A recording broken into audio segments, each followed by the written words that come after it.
السلام عليكم ورحمة الله. الحمد لله رب العالمين، والصلاة والسلام على سيد الأنبياء والمرسلين وعلى آله وأصحابه ومن تبعهم ودعا بدعوتهم إلى يوم الدين. أما بعد، أعوذ بالله من الشيطان الرجيم.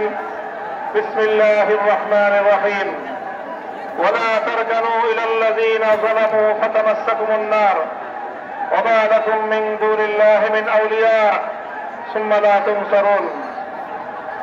বাংলাদেশ খেলাফত মজলিস কিশোরগঞ্জ জেলা শাখা কর্তৃক আয়োজিত আজকের এই গণসমুদ্রে পরিণত হওয়া গণসমাবেশে উপস্থিত সংগ্রামী সভাপতি, উপস্থিত বাংলাদেশ খেলাফত মজলিস, যুব মজলিস, ছাত্র মজলিসের কেন্দ্রীয় ও জেলা নেতৃবৃন্দ, বিভিন্ন প্রান্তিক অঞ্চল থেকে, তৃণমূল থেকে সমবেত আমার সংগঠনের নেতা কর্মী, সর্বস্তরের তৌহিদি জনতা, কিশোরগঞ্জ জেলাবাসী, সর্বপ্রথম আমি আপনাদেরকে অভিনন্দন জ্ঞাপন করছি।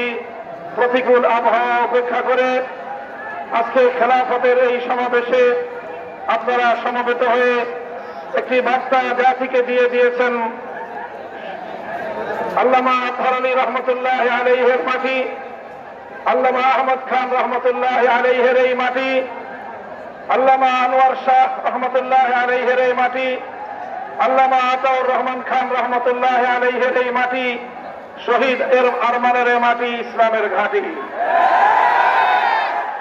ইনশাআল্লাহ শহীদি মসজিদ থেকে যেভাবে ইসলাম কায়েমের আযান উচ্চারিত হয়েছে, আগামী দিনেও বাংলাদেশের ইসলামী বিপ্লবের ক্ষেত্রে কিশোরগঞ্জের মাটি ঘাঁটি হিসেবে ব্যবহৃত হবে ইনশাআল্লাহ। আমি আল্লাহ পাক রব্বুল আলামিনের দরবারে শুকরগুজারি আদায় করছি, যেই মহান রব্বুল আলামিন বাংলাদেশের মানুষের বুকের উপর জগদ্দল পাথরের মতো চেপে বসা সময়ের নব্য ফেরাউন স্বৈরাচারী ফ্যাসিবাদী জালিম শাহী শেখ হাসিনার সরকারকে উৎখাত করে দিয়ে এদেশের মানুষকে মুক্ত আকাশে নিঃশ্বাস গ্রহণ করার সুযোগ দিয়েছেন। আল্লাহুম্মা লাকাল হামদু ওয়া লাকাশ শুকর। আজকের এই সুবর্ণ সময়ে বিজয়ের লগনে স্মরণ করছি পুণ্যাত্মা ওই সকল বীর শহীদানদেরকে, যাদের রক্ত এবং শাহাদাতের মাধ্যমে আজকে বাংলাদেশ তার স্বাধীনতা পেয়েছে। 2009 সালের দেশপ্রেমিক সেনা কর্মকর্তা, 2013 সালের শাপলা চত্বরের বীর শহীদান, 2013 সালের আল্লামা সাঈদী রহমতুল্লাহ আলাইহির বিরুদ্ধে মন গড়া কল্পিত মৃত্যুদণ্ডের রায়ের প্রেক্ষিতে শাহাদাত বরণকারী কোরআন প্রেমিক জনতা, 2021 সালের বাংলাদেশের স্বাধীনতার সুবর্ণ জয়ন্তী উদযাপনকালে মুসলমানদের খুনি নরেন্দ্র মোদীর আগমনের বিরুদ্ধে প্রতিবাদ জানিয়ে শাহাদাত বরণকারী হেফাজতে ইসলামের বীর শহীদদেরকে, আর সর্বশেষ 2024 সালের জুলাই এবং আগস্ট মাসে বৈষম্যের বিরুদ্ধে সংগ্রাম করতে গিয়ে, ফ্যাসিবাদকে উৎখাত করতে গিয়ে শাহাদাত বরণকারী আমার দামাল কামাল ছাত্র ভাইয়েরা এবং 3 বছরের শিশু থেকে শাহাদাত বরণকারী বাংলার আবাল বৃদ্ধ জনতা, যাদের রক্তের উপর আজকে বাংলাদেশ দ্বিতীয়বারের মতো স্বাধীনতা অর্জন করেছে। ফ্যাসিবাদ মুক্ত এই বাংলাদেশে আমরা গোটা বাংলাদেশবাসীকে অভিনন্দন জানাই। সেই সাথে আমি এই আন্দোলন এবং এই সংগ্রামের পুরোভাগে নেতৃত্ব দানকারী ছাত্র সমাজ এবং এদেশের ইসলাম প্রিয় জনতাকে বিশেষভাবে সজাগ এবং সতর্ক থাকার উদাত্ত আহ্বান জানাই। আমি স্পষ্ট সতর্কবাণী উচ্চারণ করি, মনে রাখতে হবে স্বাধীনতা অর্জন করা যত কঠিন, স্বাধীনতা রক্ষা করা তার চেয়েও বড় কঠিন। আমাদের দেশের মানুষের তিক্ত অভিজ্ঞতা রয়েছে। 1971 সালে এক মুক্তিযুদ্ধের মধ্য দিয়ে আমরা বাংলাদেশের স্বাধীন মানচিত্র এবং স্বাধীন পতাকা লাভ করেছিলাম। যেই মুক্তিযুদ্ধ হয়েছিল ইনশাআল্লাহ বলে, অর্থাৎ আল্লাহর উপর অবিচল আস্থা এবং বিশ্বাস রাখার মধ্য দিয়ে। যেই স্বাধীনতার যুদ্ধ হয়েছিল কোরআন এবং সুন্নাহ বিরোধী কোন আইন তৈরি করা হবে না, এই কমিটমেন্ট এবং এই অঙ্গীকারের ভিত্তিতে।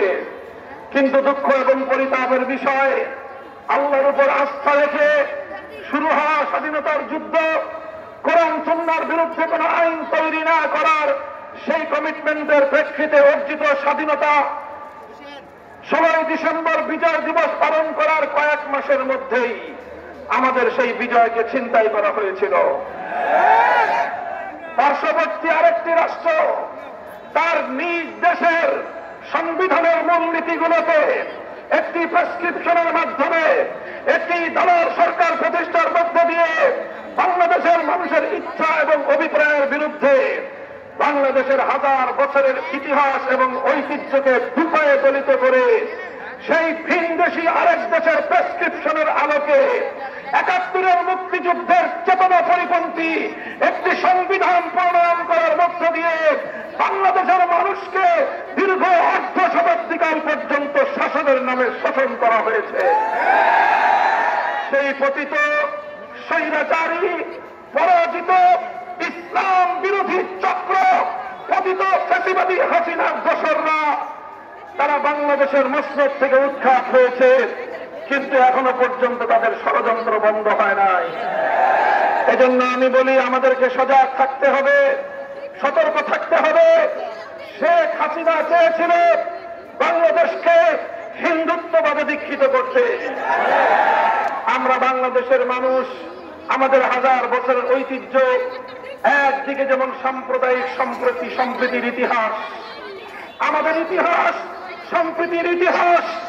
আমরা প্রত্যেকটি সংখ্যালঘু জাতির সব ধরনের অধিকারের নিশ্চয়তা প্রদান করি।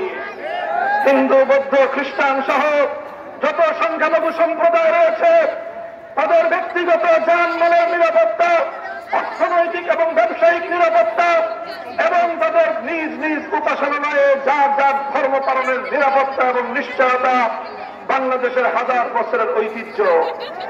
কিন্তু আমরা লক্ষ্য করেছি বিগত ফ্যাসিস্ট আমলে তারা বারবার সংখ্যালঘুদেরকে নিয়ে নাটক সাজিয়েছে। রাতের বেলায় শেখ হাসিনার দোসররা কাল নাগিনী হয়ে সংখ্যালঘুদেরকে ছবল মারত, আবার দিনের আলোতে ওঝা হয়ে তারা থাকতে আসত। 5ই আগস্টের পর এখন আর এই নাটকের নায়ক নায়িকারা নাই। এই জন্য বাংলাদেশে আর কোন সংখ্যালঘু নির্যাতনও নাই। সংখ্যালঘু ভাইরা, আপনারা মনে রাখবেন, এই হাসিনা এবং তার দোসরেরা তারা আপনাদের কল্যাণ চায় না, আপনাদেরকে তাদের রাজনীতির হাতিয়ার বানাতে চায়। আপনারা আর এই হাসিনা এবং তার দোসরদের উপর আস্থা যদি রাখেন, আপনারা নিজেদের পায়ে নিজেরাই কুড়াল মারবেন। নতুন বাংলাদেশ গড়ার পথে এদেশের 90% মুসলিম জাতিসত্তার সদস্যদের সাথে আপনাদেরকে আমরা আমন্ত্রণ জানাই। আসুন আমরা একটি সম্প্রীতির বাংলাদেশ গড়ে তুলি। এই বাংলাদেশে কোনো সাম্প্রদায়িক হানাহানি থাকবে না। এই বাংলাদেশে কোনো ফ্যাসিবাদের জায়গা হবে না। এই বাংলাদেশে আর কোনদিন কোরআনের কোন মাহফিলে 144 জারি হবে না। এই বাংলাদেশের আর কোন কোরআনের মাহফিলে বাধা দেওয়া হবে না। বাংলাদেশে কোন আলেম ওলামাকে নির্যাতন করা হবে না। বাংলাদেশে আল্লাহ নবীর ইজ্জতের দাবি তুলে আর কাউকে বুলেট বিদ্ধ হতে হবে না। বাংলাদেশে বৈষম্যের বিরুদ্ধে স্লোগান তুলে আর কোন ছাত্রকে প্রাণ দিতে হবে না। আমরা গড়ে তুলব বৈষম্যহীন সেই বাংলাদেশ। মনে রাখতে হবে, পতিত স্বৈরাচারের দোসরেরা এখনো পর্যন্ত বাংলাদেশের বিভিন্ন জায়গায় ঘাপটি মেরে আছে। প্রশাসনের মধ্যে কিছু লোক তাদের এখনো পর্যন্ত ষড়যন্ত্রের জাল বুনছে। প্রফেসর ডক্টর ইউনূস সাহেবের নেতৃত্বাধীন অন্তর্বর্তীকালীন সরকারকে আমি সতর্ক করতে চাই। মনে রাখবেন, আমরা এদেশের ইসলামপন্থী আলেম সমাজ, এদেশের উলামায়ে কেরাম, হেফাজতে ইসলাম, বাংলাদেশ খেলাফত মজলিস সহ আমরা যারা আছি, আমাদেরকে যদি কেউ মনে করে আমরা উড়ে এসে জুড়ে বসেছি, ভুল করবেন। আমরা এদেশে ভাড়াটিয়া হিসেবে থাকি না। আমাদের বাপদাদার রক্ত কেনা মালিকানা সূত্রে বাংলার মাটিতে বসে। কেউ আমাদেরকে ফুৎকার দিয়ে উড়িয়ে দিতে চাইলে আমরা তাদেরকে জ্বালিয়ে সরকার করে দেব। يريدون أن يطفئوا نور الله بأفواههم والله متم نوره ولو كره الكافرون। যারা ইসলামের আলোকে নিভিয়ে দিতে চায় তারা সেই আগুনে নিজেরাই জ্বলে পড়ে সরকার হয়ে যায়।